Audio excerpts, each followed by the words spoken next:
So that was, that was it, man. That was the sound that sort of wanted me that sort of led me to launch off into all of these deep waters of the blues. And I really have never given up my love for like Son House and his music, that sort of deeper level of blues. I found out that Son was a part-time preacher.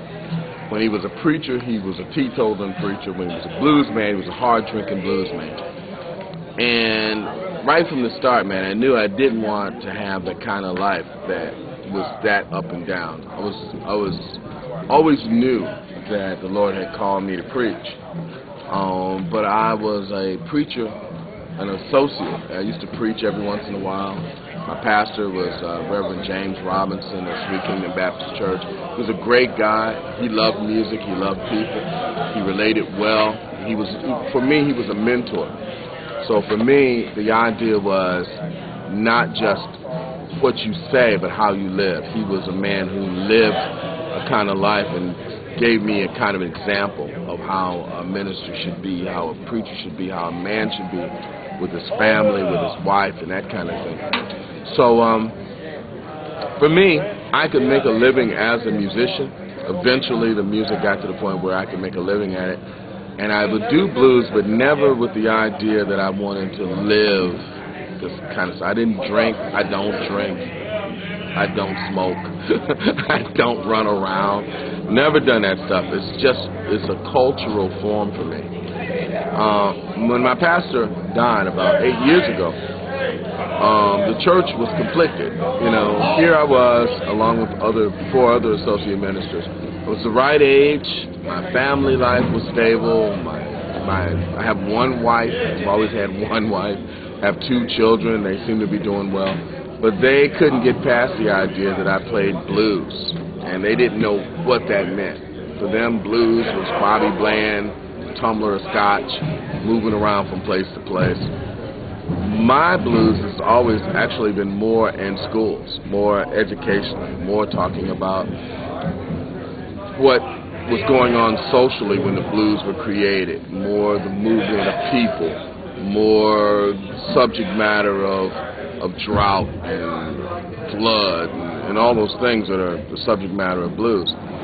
Anyway, they spent a lot of time trying to find someone else to pastor the church, and that was okay with me because I had a pretty good gig. But eventually, I had the feeling that God was calling me to be the pastor of this church, and it was confirmed when they came back with 3 candidates and presented them to the church, and the church sort of rose up and said, we want a chance to consider Reverend Jones because we know him. He's helped to take care of us. He's visited us when we were sick. He's ministered unto us. And, when they called me to do that, they had a vote, and before I knew it, I was the pastor of the church now. What that meant for my repertoire was, songs like I Don't Want No Skinny Woman, Give Me a Gal Got Lots of Meat. Those kind of songs sort of fell by the wayside. You had the sense that you owed it to the church to give a clear message as to whose side you're on. So I sort of got away from the music. Still did some work in schools, still did a little bit of instruction, but really kind of moved away from the music. I had a blues show for 19 years on a public radio station. It was doing really well. Gave that up. And maybe about a year or so into the pastorate, I started to meet young people through the guitar. It's like, kids would ask questions about the guitar, kids would ask questions about the music. And I found that I could start off talking about the guitar and end up talking about life, or talking about spirituality, or talking about making decisions in your life. And that's when I realized that God was not asking me to give up the music. He just wanted me to be willing to give up the music. Once I was willing to give up the music, all of a sudden I discovered all of this great music by people like Reverend Gary Davis, Blind Willie Johnson, Reverend Robert Wilkins, all those other people who probably had to make the same decisions that I made, that was blues-based but had a spiritual message attached to it. And so now that's what I do. I do what they call holy blues, understanding that I love blues. I have no problem with blues because it's just people expressing their feelings, just like David expresses his feelings in the Psalms. That's what blues people do with this music. But at the same time, if you're a preacher, there ought to be a message of praise. There ought to be a message of spiritual substance in your music. And so I'm finding that God has led me to sort of that side of the music. And it's been a real joy. My wife and I work together now. You know, we play gigs together. We do festivals together. She's a wonderful gospel singer. I'm learning to really play gospel, to turn what had been country blues into more of a gospel format, and I'm having a ball sort of learning new stuff, discovering new material, and that kind of thing. So for me, coming to a place like this has just been a real joy because you get to be exposed to just all kinds of different music and all kinds of musicians. And each one of us is sort of on that path of discovery, if you will, whether it be the students or whether it be the instructors. I always grew up listening to music, always in church. My grandmother was a great influence because she loved all kind of music, everything from Motown, the Sly and the Family Stone, the gospel, the blues, and probably her and her Magnavox stereo. Without that, I wouldn't be sort of who I am right now. My mother had a beautiful voice. She sang in church sometimes. As to the other folks in my family, I'm told that my grandfather, my maternal grandfather, was a guitar player, but I never met him.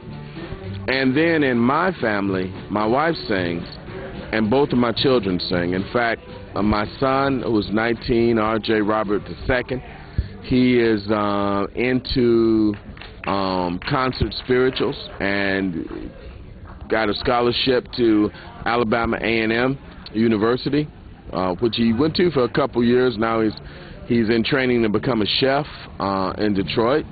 And my daughter, who goes to Detroit School of Fine Arts, is also into concert spirituals, and she sings alto and soprano, and promises to be a really, really fine singer.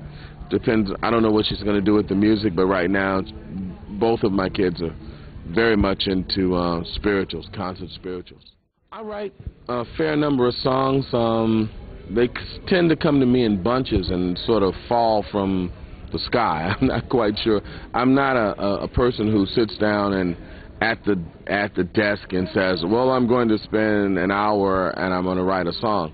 I'm the kind of person who gets an idea and then I sit there and jot it down before the idea goes away. So for me, writing a song in blues genre is pretty easy. It's just a matter. It's like those old calypso singers from the '60s who could just make up stuff on the fly. Writing a folk song is a little bit more involved, but I met some really phenomenal singer-songwriters like Bob Franke and Townsend and others. So I can actually sit down, and I've written a few songs that I'm pretty proud of.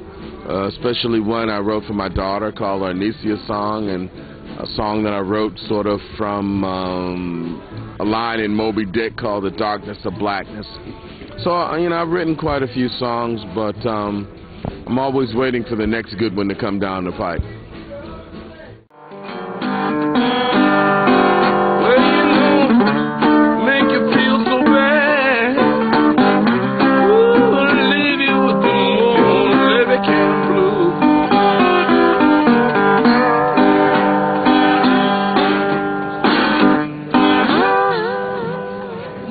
So that was, you know, that was it, man. That was the sound that sort of wanted me that sort of led me to launch off into all of these deep waters of the blues.